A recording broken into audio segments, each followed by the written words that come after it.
अस्सलाम वालेकुम। वाहिगुरू जी का खालसा वाहिगुरू जी की फतेह। ਕਿਹੜੀ ਜਗ੍ਹਾ ਤੋਂ ਆਏ ਹੋ ਤੇ ਆਪਣਾ ਗੁੱਡ ਨੇਮ ਕੀ ਹੈ? मैं जी जलंधर पंजाब तो आया हाँ, ਇੰਡੀਆ ਤੋਂ। इंडिया तो कह सकते हो।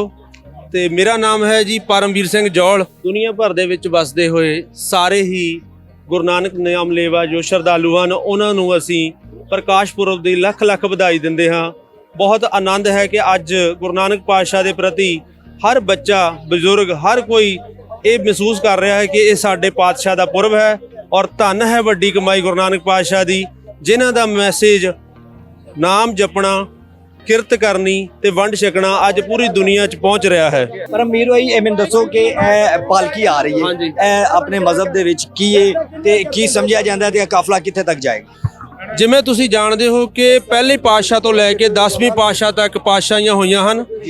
ਉਦੋਂ ਬਾਅਦ ਜੋ ਗੁਰੂ ਗ੍ਰੰਥ ਸਾਹਿਬ ਪਾਤਸ਼ਾਹ ਜੀ ਨੂੰ ਗੁਰਤਾ ਗੱਦੀ ਦਿੱਤੀ ਗਈ ਔਰ ਲਿਵਿੰਗ ਗੁਰੂ ਦਾ ਦਰਜਾ ਦਿੱਤਾ ਗਿਆ ਔਰ ਜੋ ਪਾਲਕੀ ਸਾਹਿਬ ਹੈ ਉਸ ਦੇ ਵਿੱਚ ਗੁਰੂ ਸਾਹਿਬ ਆਪ ਬਿਰਾਜਮਾਨ ਹੁੰਦੇ ਹਨ ਔਰ ਬਰਕਤਾਂ ਦਿੰਦੇ ਹਨ ਔਰ ਇਹ ਵੀ ਮੰਨਿਆ ਜਾਂਦਾ ਹੈ ਕਿ ਉਹ ਵਡਭਾਗੇ ਹੁੰਦੇ ਹਨ ਜੋ ਪਾਲਕੀ ਸਾਹਿਬ ਦੇ ਦਰਸ਼ਨ ਕਰਦੇ ਹਨ ਔਰ ਜੋ ਮੱਥਾ ਟੇਕਦੇ ਹਨ ਔਰ ਜੋ ਵੀ ਤੁਸੀਂ ਮੁਰਾਦ ਮੰਗਦੇ ਹੋ ਉਹ ਤੁਹਾਡੀ ਪੂਰੀ ਹੁੰਦੀ ਹੈ। ਲੋਕ ਕਹਿੰਦੇ ਨੇ ਕਿ ਪਾਲਕੀ ਦੇ ਅੰਦਰ ਕੋਈ ਕਿਤਾਬ ਜਿਹੜੀ ਹੈ ਨਾ ਉਹ ਪਈ ਹੈ ਜਿਹੜੀ ਆਪਣੇ ਸਿੱਖ ਬਰਾਦਰੀ ਵਾਸਤੇ ਬੜੀ ਮੁਹੱਜ਼ਬ ਸਮਝੀ ਜਾਂਦੀ ਹੈ ਤੇ ਉਹਨਾਂ ਨੂੰ ਬੜੀ ਪਕੀਜ਼ਾ ਸਮਝਿਆ ਜਾਂਦਾ। ਉਹਦੇ ਬਾਰੇ ਇਸ ਤਰ੍ਹਾਂ ਹੈ ਜੀ, ਜਦੋਂ ਦੁਨੀਆ ਦਾ ਸਾਂਝਾ ਰਾਸ਼ਟਰੀ ਗੀਤ ਲਿਖਣ ਦੀ ਗੱਲ ਚੱਲੀ ਸੀ ਉਸ ਵੇਲੇ ਗੁਰੂ ਨਾਨਕ ਪਾਤਸ਼ਾਹ ਦਾ ਜੋ ਸ਼ਬਦ ਹੈ ਜਿਸ ਨੂੰ ਆਰਤੀ ਕਿਹਾ ਜਾਂਦਾ ਹੈ, ਮੰਗਲਾਚਾਰ ਦੀ ਆਰਤੀ, ਨਾਨਕ ਨਾਮ ਚੜ੍ਹਦੀ ਕਲਾ ਜੋ ਸਰਬੱਤ ਦਾ ਭਲਾ ਹੈ, ਇਹਨੂੰ ਕਿਹਾ ਜਾ ਸਕਦਾ ਹੈ ਕਿ ਜੋ ਗੁਰੂ ਗ੍ਰੰਥ ਸਾਹਿਬ ਹੈ ਉਹ ਯੂਨੀਵਰਸਲ ਦੇ ਵਾਸਤੇ ਹੈ ਨਾ ਕਿ ਇੱਕ ਕਮਿਊਨਿਟੀ ਦਾ।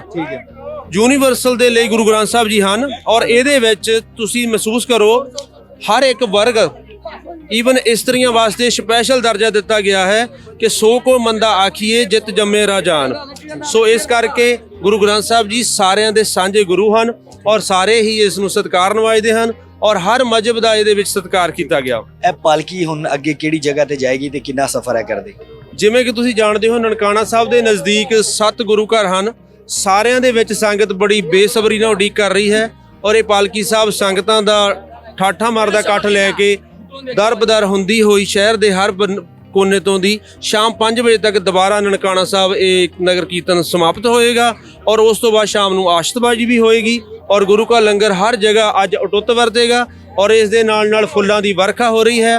ਵਾਹਿਗੁਰੂ ਜੀ ਕਾ ਖਾਲਸਾ ਵਾਹਿਗੁਰੂ ਜੀ ਕੀ ਫਤਿਹ।